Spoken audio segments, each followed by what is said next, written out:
मुंबईमध्ये बांधकाम सुरू असलेल्या इमारतीवरून 9 जण कोसळले आणि या दुर्घटनेमध्ये एकाचा मृत्यू झालाय। भांडूपमधली ही दुर्घटना आहे, तर मुलीच्या छेडछाडीमधून हा सगळा प्रकार घडल्याचं समोर येत आहे। लग्न समारंभामध्ये मुलीची छेड काढणाऱ्या मुलाला पकडण्यासाठी काही जण गेले होते। मुलाला पकडण्यासाठी गेलेल्यांपैकी एक जण पाण्याच्या टाकीमध्ये पडला, तर त्या मुलाला वाचवण्यासाठी गेलेले काही जण देखील पाण्याच्या टाकीमध्ये पडले। भांडूपच्या जनता मार्केट परिसरामध्ये रात्री उशिरा ही घटना घडली आहे।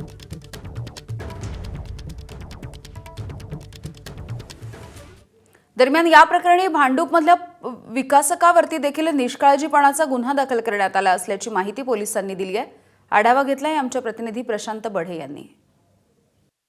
भांडूपच्या जनता मार्केट परिसरामध्ये एका निर्माणाधीन इमारतीच्या बेसमेंटमध्ये 9 जण कोसळून एकाचा मृत्यू झाल्याची घटना जी आहे ती समोर आलेली आहे।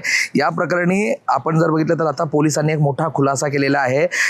हे सगळे प्रकरण जे आहे ते मुलीच्या छेडछाडीच्या मुळे झाल्याचं जे आहे तशी माहिती पोलिसांनी जी आहे ती दिलेली आहे। आपण जर बघितलं तर हाच तो बेसमेंटचा परिसर आहे ज्या ठिकाणी आपण बघितलं तर आता अग्निशमन दल जे आहे ते अजूनही सर्च ऑपरेशन करताना आपल्याला पाहायला मिळत आहेत। जी पोलिसांनी माहिती दिलेली आहे, या निर्माणाधीन इमारतीच्या बाजूलाच एक लग्नाचा हॉल आहे आणि या लग्नाच्या हॉलमध्ये लग्न सुरू असताना एक तरुणी जी आहे तिला एका व्यक्तीने जे आहे तिला हात दाखवल्याचा आणि तिची छेड काढल्याचा प्रकरण जे आहे ते समोर आलेलं होतं। आणि ही माहिती त्या तरुणीने ज्यावेळेस लग्नातील हॉलमधल्या लोकांना दिली त्यावेळेस या हॉलमधील लोक या ठिकाणी आली, त्या अज्ञात व्यक्तीचा शोध घेण्यासाठी या ठिकाणी आली होती। मात्र या ठिकाणी जर आपण बघितलं तर हा जो STP आहे ज्या ठिकाणी खाली बेसमेंट आहे, साधारणतः 20 ते 25 फूट खोल असलेले हे बेसमेंट आहे। या ठिकाणी ही लोक आल्यानंतर त्या जो प्लॅटफॉर्म होता त्यावर उभे राहिल्यानंतर ही सगळी व्यक्ती ज्या आहेत त्या खाली कोसळल्या। यामध्ये भालचंद्र पल्ले नावाचा तरुण जो आहे 25 वर्षीय तरुण आहे, जो लग्नासाठी या ठिकाणी आलेला होता, त्याचा दुर्दैवी मृत्यू झालेला आहे।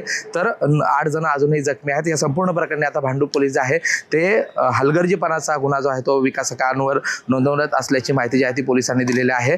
या संपूर्ण प्रकरणी आता भांडूप पोलीस जे आहे ते पुढील तपास करत आहे। मात्र हे संपूर्ण प्रकरण एका मुलीच्या छेडछाडीच्या प्रकरणामुळे झाल्याचं जे आहे ते समोर येत आहे। प्रशांत बढे, ABP माझा, मुंबई। ABP माझा, उघडा डोळे बघा नीट।